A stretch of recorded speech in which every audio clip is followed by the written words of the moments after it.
Like many of you, perhaps I grew up in Boy Scouts. And scouting was always part of my life growing up. And so when I heard this story this week about a scoutmaster at camp, it resonated with me. It seems this scoutmaster at Boy Scout camp was teaching his young charges how to tie knots. And if you've ever been in any form of scouting, you know we do a lot of that. And so here at camp, the scoutmaster working with his Boy Scouts, teaching them knots. And they'd practice it a few times until they could kind of get it to look the way that it was sort of supposed to. And then when they were feeling better about it, he would say to them, "Now, son, is that a good knot?"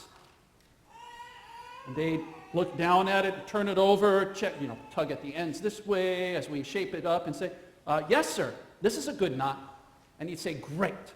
Now take your rope, toss it around that stump over there, grab the end of it on the other side of your knot, and lean way out over that drop-off over there." What do you imagine those Boy Scouts did? No, seriously, what do you imagine they did? They tied it around the tree, yeah? A couple others, yeah? Check their knot a couple times, yeah? Really double check it, yeah? Try it in a different direction, lean the other way, maybe, Or like away from the drop-off, Yeah? It was, say again, please? Take a deep breath. Take a deep breath. Ooh, I like that one, yes. As I heard the story, it sounded like what most of the boys did was to retie their knot, take it apart, but there were a couple who would just go ahead and do it, and most of them, I found this interesting, would eventually do it. Eventually, they'd have that sense of trust to that knot and lean way out over there. And as I heard that story, it reminded me and got me thinking about what a difference there is between knowing about something, like how to tie a knot, and knowing something. Because you can imagine that difference, right? I pretend to call myself a fisherman. And I know a lot about fishing. The catching, not so much. And I'm pretty sure that's the knowing fishing piece. But we can think of that in other ways too, right? Like let's take one of our most poignant. One of our greatest gifts is, of course, the experience of love. Imagine the difference between an early teenager feeling that first rush of infatuation and a couple celebrating their 55th wedding anniversary. Can you imagine a difference between those experiences? Go like this. Right. So our teenager probably reads about love. You can't avoid it watching movies and TV these days, although it's a very distorted picture of that. They may even be reading Shakespeare's wonderful sonnets about love. They can know a lot about it, but very truly, I tell you, and you just told me, they will have a different experience than those who have known love for 55 years of marriage together, right? There is a difference between knowing about something, yes, and knowing something. And think about that for us, gathered in this place. Actually, wait. So imagine, here's an even more poignant one about love, right? Imagine an orphan in an orphanage. Now, here is a young person in a situation, in an institution where perhaps they've never felt that gentle touch of love, a loving touch. And what those who have been in that situation say is that it is very difficult sometimes for them to learn how to love, because just like to learn how to read, we have to be read to, you have to be loved to learn how to love. And it got me wondering this week, is that maybe why God throughout Scripture has such a big heart for the orphans? Because here are folks for whom it is particularly difficult to know what it is to be loved and how to love. And that is unacceptable for our God, who is, at his very core, love. So back to us. As we think about this difference between knowing about something and knowing something, think about our experience of Jesus. We can know about Jesus, and that's pretty easy to do. He's in our history books. We have a couple thousand years of stories about him. We have a big, thick Bible that tells us about him. And in fact, as we go out from here, and just about everybody you meet this week is going to know something about Jesus. Even folks who belong to other religions know about Jesus, and they tend to know the big picture stuff correctly. Born at Christmas, died at Easter, taught cool things like the Golden Rule. Everybody you meet this week is going to know something about Jesus. This, by the way, is one of the problems with living in a country like the United States. We all tend to think we know about Jesus, and just enough, thank you, I don't need to know any more. But imagine that difference between knowing about Jesus and knowing Jesus. Right? To know Jesus is to know how he sees us. It's to draw closer to him. And it's to have that deep relationship with him. And that is why we are here. We come to this place not to learn about Jesus, but to know Jesus. So we might ask, so after 2,000 years, this guy died 2,000 years ago, how can we know somebody after so long? And it turns out Jesus has told us in these wonderful passages from John that tells us who he is to us. He calls himself the Good Shepherd. Now, I know almost nothing about sheep. I've never been a shepherd. I've never had a flock in my backyard. But I found this lovely little book by a former shepherd, a professional shepherd named Philip Keller. He grew up as a shepherd and then became a pastor and writes of these passages, the 23rd Psalm, these Good Shepherd passages in John, from the perspective of a shepherd. And one of the things that he says is that the hallmark of a good shepherd is that they know and spend time with their sheep, one-on-one. And he talks about traveling in Africa among the Maasai people, who are herdsmen. They tend their flocks. And he says he remembers seeing Maasai children with a lamb tucked under their arm, running around to play.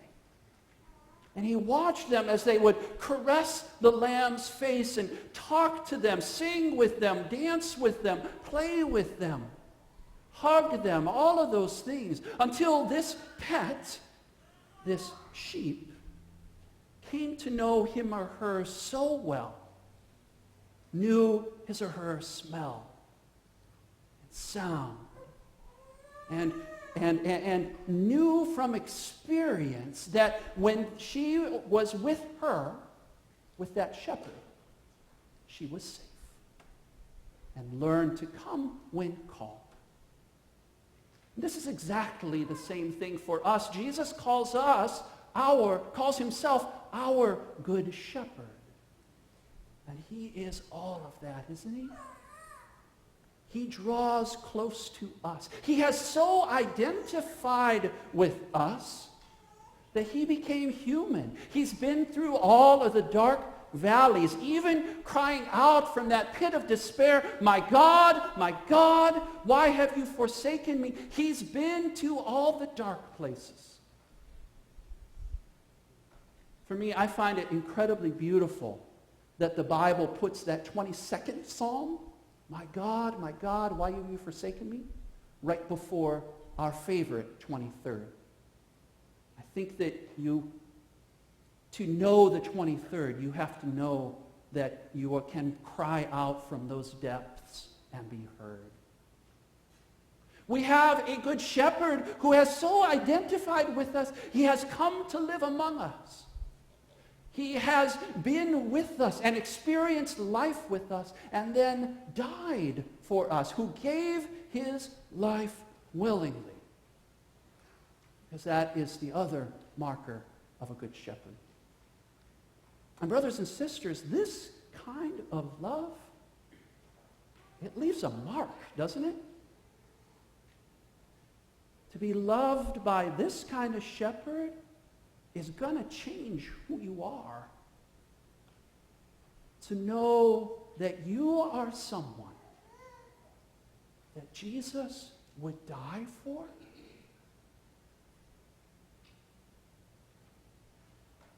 That's not going to leave us the same. So as we come to know our good shepherd, we in turn fall for him, don't we? We in turn want to draw closer to him. We in turn want to know him more. We in turn want to spend time with him, listen for his voice, come to know his presence. And that's why we're here. Because Jesus has said it takes a multitude, 2 or 3 or more. That's where he is. We gather as community to learn how to look for him, to listen for his voice, to know his touch, to be fed by him and welcomed into his flock. In just a few minutes at the 11 o'clock service, we're going to welcome 3 more lambs into Jesus' flock. We gather together here so that we can know our shepherd and then follow him out where he's going, out into the world that he loves so much, out among the other sheep that he told us today he has, so that we with him can help lead them into the fold. When we have known love, we cannot help but love. And we have been loved by a good shepherd. And that is going to leave a mark.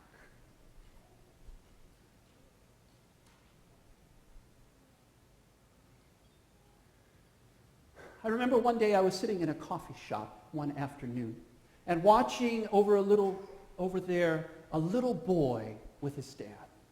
Little boy was about 2 years old, an excruciatingly cute Asian little kid, 2 years old, who was sitting at this table that was clearly not designed for his size. His little legs stuck straight out on the seat because they weren't long enough to, get past the bend. And the tabletop was about here on him. And he was sitting there with his dad for an afternoon treat. He had a plate with cookies and this giant glass of milk that was actually taller than his head. And I was sitting there enjoying watching him there with his dad as he'd reach way up and way out to take that glass of milk and he'd slide it to the edge. And being a dad myself, I was about ready to leap out of my seat to catch the thing, but no, he had it. Slide it to the edge and he'd pull it off to the side because he was pulled up so tight to the table. And he'd take this drink from this giant glass of milk and he'd reach way up. And again, I'm leaping out of my, ready to go, put it on the table. And then Dad would reach over and scoot it away, which made me feel a lot better. And I was enjoying watching the interchange between them. And what I noticed above all was this little boy with every move, reach, slide, drink, the replace, the nibble, whatever it was, every move was accompanied by a glance at Dad. He'd look at Dad to be sure that he was watching. He'd check his eyes to say, am I being cared for? Am I all right? Am I safe? Am I attended to? Are we doing okay? Every move checked with his dad. And of course, with his dad there, he was okay. And I thought to myself, that is a beautiful vision of what it is to have a good shepherd.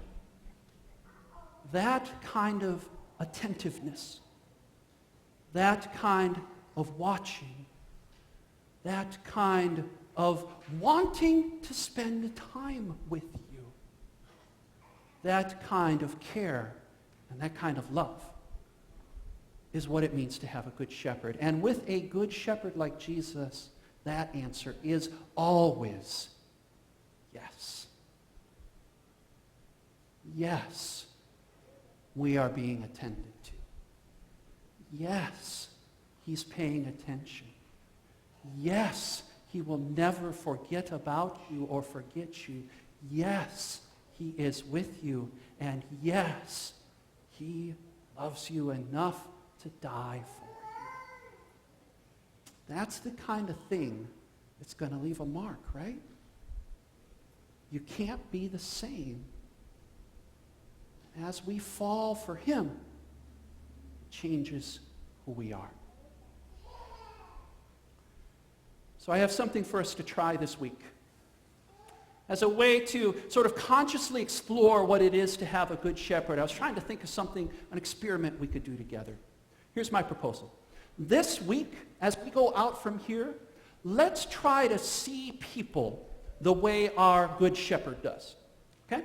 Very simply, as you go this afternoon and tomorrow and all this week, everybody you encounter, ask yourself, how does Jesus see that person? Because when we love somebody, we want to see the way they do, right? Draw closer so that we can see together. And so everybody you meet, starting this afternoon, even as we're here, ask, how does Jesus see her? What does Jesus think about him? How does Jesus see that person? And then next week we can come back together and talk about what that was like.